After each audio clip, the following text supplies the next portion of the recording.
આજે 29મો રોજો પૂરો થયો અને ઇફતારી બાદ લાજપોરમાં વાતાવરણમાં પલટો જોવા મળ્યો છે. પવન સાથે ધૂળની ડમરી પણ ઉડી અને પવન ફૂંકાયો.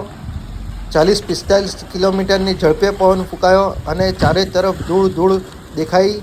તમે વિડીયોમાં જોઈ શકો છો કે કેવી રીતે ધૂળ ઉડતી છે અને કંઈ દેખાતું નથી. તો અચાનક પલટો આવ્યો છે વાતાવરણમાં. તો તમે જોઈ શકો છો વિડીયોમાં ધૂળની ડમરી ઉડતી છે અને લોકોને આગળ કંઈ દેખાતું નથી. એટલો પવન ફૂંકાયો અને ધૂળ ઉડી તમે વિડીયોમાં જોઈ શકો છો.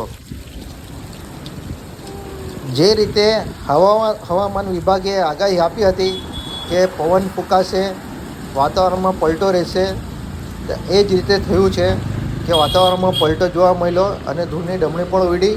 તમે જોઈ શકો છો વિડીયોમાં આગળ.